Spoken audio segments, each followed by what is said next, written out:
नमस्कार। अच्छा, कभी सोचा है कि जब कोई गेंद फेंकता है तो वो कैसे चलती है? या जब कोई कार अचानक से ब्रेक लगाती है तो क्या होता है? ये सब असल में मोशन यानी गति के उदाहरण हैं और आज हम इसे समझने की भाषा सीखने वाले हैं। जरा सोच कर देखिए, हमारे चारों तरफ लगभग हर चीज चल रही है। कारें, लोग, लिफ्ट, यहाँ तक कि हमारी पृथ्वी भी तो लगातार घूम रही है। गति सच में हर जगह है और इसीलिए इसे समझना बहुत जरूरी हो जाता है। आज हम अपना ध्यान एक सीधी रेखा में होने वाली गति पर केंद्रित करेंगे। मान लीजिए जैसे कोई धावक एक सीधे ट्रैक पर दौड़ रहा हो। इसे वन डायमेंशनल मोशन कहते हैं और यकीन मानिए हम इसे बिल्कुल आसान बना देंगे। तो चलिए इस दौड़ को शुरू करते हैं। देखिए, हर दौड़ की एक स्टार्टिंग लाइन होती है ना? फिजिक्स में हम इस स्टार्टिंग पॉइंट को पोजीशन या स्थिति कहते हैं। तो ये पोजीशन है क्या आखिर? सीधे शब्दों में कहें तो ये बताने का एक तरीका है कि कोई चीज कहां पर है।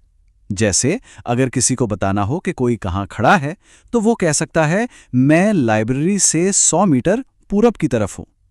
यहां लाइब्रेरी हो गया रेफरेंस पॉइंट और 100 मीटर पूरब हो गई उसकी पोजीशन। ठीक है, तो हमारा धावक दौड़ना शुरू कर चुका है। अब उसकी इस यात्रा को हम दो अलग अलग तरीकों से देख सकते हैं।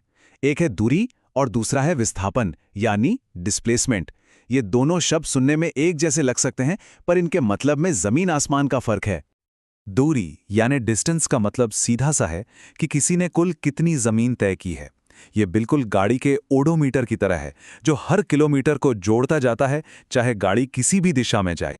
लेकिन डिस्प्लेसमेंट, अरे उसे इस सबसे कोई मतलब नहीं। वो सिर्फ ये देखता है कि कोई कहाँ से शुरू हुआ और कहाँ पर खत्म हुआ। ये बस शुरुआती और आखिरी पॉइंट के बीच का सबसे छोटा सीधा रास्ता है, भले ही असल में रास्ता कितना भी घुमावदार क्यों ना हो। और यहीं पर मजा आता है। सोचिए, एक धावक 400 मीटर के ट्रैक पर एक पूरा चक्कर लगाता है। उसने 400 मीटर की दूरी तो तय की, लेकिन क्योंकि वो वहीं आके रुका जहां से उसने शुरू किया था, उसका डिस्प्लेसमेंट 0 हो गया। है ना कमाल की बात? चलिए, अब ये तो पता चल गया कि धावक कहाँ गया, लेकिन एक और सवाल है, वो कितनी तेजी से गया। इसका जवाब हमें दो और जरूरी कॉन्सेप्ट्स की तरफ ले जाता है, स्पीड और वेलोसिटी। स्पीड या चाल बहुत सीधी सी बात है। ये बस बताती है कि कोई चीज कितनी तेजी से चल रही है। ये एक स्केलर क्वांटिटी है, मतलब इसमें सिर्फ एक नंबर होता है, डायरेक्शन नहीं। जैसे हम कहते हैं कि एक कार 60 किलोमीटर प्रति घंटे की रफ्तार से चल रही है, तो हम उसकी स्पीड बता रहे हैं। और यहीं पर एंट्री होती है वेलोसिटी की। वेलोसिटी स्पीड से एक कदम आगे है। ये स्पीड के साथ साथ डायरेक्शन भी बताती है। जैसे अगर हम कहें कि एक कार 60 किलोमीटर प्रति घंटे की रफ्तार से उत्तर दिशा में जा रही है, तो ये उसकी वेलोसिटी है। तो जो सबसे जरूरी बात याद रखनी है वो ये है, जैसा कि स्क्रीन पर भी दिख रहा है, एवरेज स्पीड के लिए हम टोटल डिस्टेंस इस्तेमाल करते हैं, जबकि एवरेज वेलोसिटी के लिए हम डिस्प्लेसमेंट का इस्तेमाल करते हैं। छोटा सा फर्क है पर बहुत बड़ा। अच्छा, कभी सोचा है कि गाड़ी का स्पीडोमीटर क्या दिखाता है? वो आपको बताता है इंस्टेंटेनियस स्पीड, मतलब उस एक पल में, ठीक उसी वक्त आपकी गाड़ी की स्पीड क्या है। ये पूरी यात्रा की एवरेज स्पीड से अलग हो सकती है, जिसमें ट्रैफिक में रुकना या धीरे चलना भी शामिल होता है। अब देखिए, हमारा धावक हमेशा एक ही रफ्तार से तो नहीं दौड़ता है ना। कभी वो तेज होता है, कभी धीमा, और बस यहीं पर एक्सेलरेशन का कॉन्सेप्ट सामने आता है। एक्सेलरेशन का सीधा सा मतलब है कि किसी चीज की वेलोसिटी कितनी तेजी से बदल रही है। सोचिए, जब कोई कार का एक्सेलरेटर दबाता है तो वो उसकी वेलोसिटी बढ़ा रहा होता है, और जब कोई ब्रेक लगाता है तो वो वेलोसिटी को घटा रहा होता है। यही बदलाव एक्सेलरेशन है। तो एक्सेलरेशन का मतलब सिर्फ तेज होना नहीं है। जब कोई कार स्पीड पकड़ती है तो हम कहते हैं कि उसका एक्सेलरेशन पॉजिटिव है, और जब ब्रेक लगते हैं और गाड़ी धीमी होती है तो एक्सेलरेशन नेगेटिव हो जाता है, जिसे हम डिसेलरेशन भी कहते हैं। तो अब तक हमने काफी कुछ समझ लिया है, पर क्या कोई ऐसा तरीका है जिससे हम इस पूरी यात्रा की कहानी को एक ही तस्वीर में देख सकें? जी हाँ, बिल्कुल है, और इसका जवाब है ग्राफ। तो सवाल यह है कि हमारे रनर की पूरी कहानी एक नज़र में कैसे देखी जाए? जवाब है ग्राफ्स में, जो मोशन को समझने के लिए एक जबरदस्त टूल हैं। ग्राफ्स हमें मोशन के छिपे हुए पैटर्न्स को देखने में मदद करते हैं।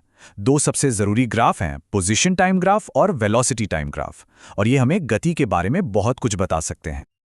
और इन ग्राफ्स को समझने के लिए यहाँ एक गोल्डन रूल है, इसे याद रख लीजिए और सब आसान हो जाएगा। स्लोप बताता है रेट और एरिया बताता है टोटल। बस ये एक लाइन और मोशन ग्राफ आपकी मुट्ठी में। चलिए इस रूल को इस्तेमाल करके देखते हैं। जैसा कि स्क्रीन पर दिख रहा है, एक पोजीशन टाइम ग्राफ में जो स्लोप यानी ढलान है वो हमें वेलोसिटी देती है, और वेलोसिटी टाइम ग्राफ में स्लोप हमें एक्सेलरेशन बताता है, और ग्राफ के नीचे का जो एरिया होता है वो हमें डिस्प्लेसमेंट देता है ना जबरदस्त। चलिए अब एक छोटा सा सवाल, क्या ऐसा हो सकता है कि डिस्प्लेसमेंट तो जीरो हो लेकिन तय की गई दूरी जीरो ना हो?